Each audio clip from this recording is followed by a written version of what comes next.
उनको भी पसंद नहीं आता है जो हम कहते हैं, मगर मैं उनको बड़ी विनम्रता से पूछना चाहता हूं, अगर धारा 370 इतनी ही न्यायिक थी, इतनी ही जरूरतमंद थी, तो इसके सामने एक ही आर्टिकल है मान्यवर जिसके सामने टेम्पररी शब्द का उपयोग किया गया, वो स्वयं नेहरू जी ने क्यों किया होगा?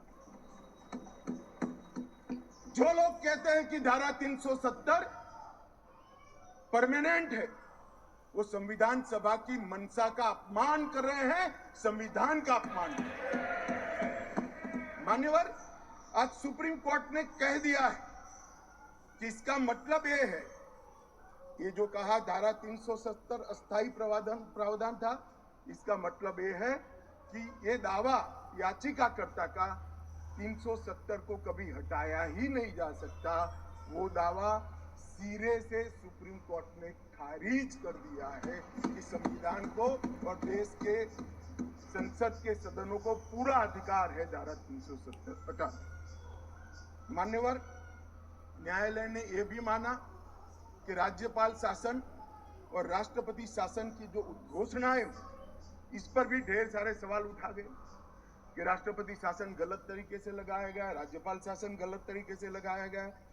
इन्होंने भी, सुप्रीम कोर्ट ने यह भी माना कि राज्यपाल शासन और राष्ट्रपति शासन की उद्घोषणाओं को चुनौती देना ठीक नहीं है, ये पूर्ण रूप से संवैधानिक प्रक्रिया के तहत। मान्यवर, अनुच्छेद 370(3) में जो प्रावधान है वो संविधान सभा ने ही तय किया।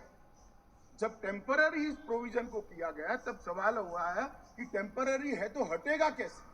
तो धारा 373 के अंदर एक प्रावधान डाला गया कि सीओ से राष्ट्रपति महोदय धारा 370 में सुधार भी कर सकते हैं, इस पर रोक भी लगा सकते हैं और पूर्णतया संविधान के बाहर भी कर सकते हैं।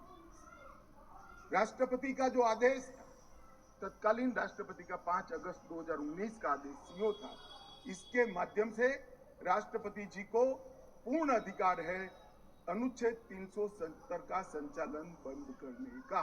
ये भी आज सुप्रीम कोर्ट ने सर्वानुमत से होल्ड कर दिया है, उनको उस पर मोहर लगाई। इस आधार पर याचिकाकर्ता ने एक तर्क दिया।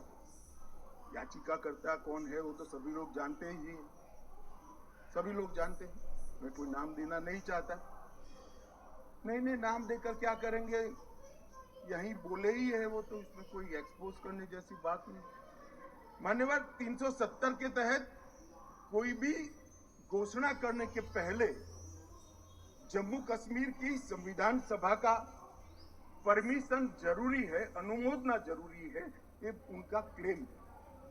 और उसको क्लेम को एक्सटेंड करते हुए आगे ले गए, क्योंकि अब तो जम्मू कश्मीर में संविधान सभा है ही नहीं। तो इसका मतलब ये हुआ कि जम्मू कश्मीर की संविधान सभा के परमिशन के बगैर धारा 370(3) के तहत कोई एक्शन नहीं लिया जा सकता और संविधान सभा समाप्त हो गई है, इसलिए धारा 370 परमानेंट हो गया। मान्यवर, ऐसा आर्गुमेंट मैंने मेरे जीवन में भी, मेरे 5 धाराशास्त्रियों को पूछा कि मेरी समझ में कोई गड़बड़ है या ये डिमांड कोई गड़बड़ है, कि डिमांड तो गड़बड़ है ही है, ये आर्ग्यू कर रहे हैं उनकी समझ में भी बड़ा प्रॉब्लम है। मान्यवर, आज सुप्रीम कोर्ट ने तय कर दिया कि जम्मू कश्मीर की संविधान सभा समाप्त होने से धारा 370(3) समाप्त नहीं हो जाता है, धारा 370(3) यथावत रहता है। मान्यवर, न्यायालय ने यह भी माना कि धारा 370 के तहत मिली हुई शक्ति का प्रयोग करते हुए राष्ट्रपति महोदय एक तरफा सूचना जारी कर सकते हैं, जिसको संसद के दोनों सदनों का सादे बहुमत से अनुमोदन चाहिए। ये भी आज सुप्रीम कोर्ट ने मान लिया। जो कहते थे कि राष्ट्रपति महोदय का सीओ ठीक नहीं है, आज उसका भी जवाब मान्य सुप्रीम कोर्ट ने दे दिया है। मान्यवर, उपयुक्त बिंदुओं का सीओ 272 पर कोई प्रभाव नहीं है, ये भी सिद्ध करते हुए अनुच्छेद 371D के तहत राष्ट्रपति द्वारा शक्ति का प्रयोग दुर्भावनापूर्ण नहीं है, उसको भी सुप्रीम कोर्ट ने होल्ड कर दिया है। मान्यवर सुप्रीम कोर्ट ने ये भी होल्ड कर दिया है कि क्योंकि जब अब धारा 370 समाप्त हो चुकी है, अब जम्मू कश्मीर के संविधान का कोई अस्तित्व नहीं रहता है। मान्यवर न्यायालय ने चुनाव कराने के लिए भी चुनाव आयोग को निर्देश दिया। मान्यवर बहुत सारे लोग अब इसमें तो इतना सारा लूट गया, जो दावे थे सारे खारिज हो गए। तो एक पूंछ पकड़कर मैंने बाइट देखा करते हैं, क्या पूंछ पकड़ते हैं कि चुनाव आयोग ने ऑर्डर कर दिया। अरे भाई क्या ऑर्डर करा, मैंने स्वयं कहा है कि हम चुनाव कराएंगे, इसमें कौन सी बड़ी बात है।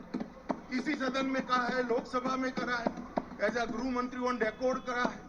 उन्होंने कहा कि भाई राज्य का स्टेटस वापिस देंगे, ये भी मैंने कहा है कि अप्रोप्रिएट टाइम पर राज्य का स्टेटस हम वापिस देंगे।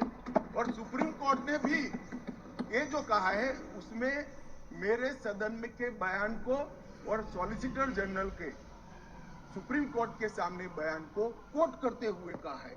अब मुझे कोई समझाए इसमें विजय कहां से हुई।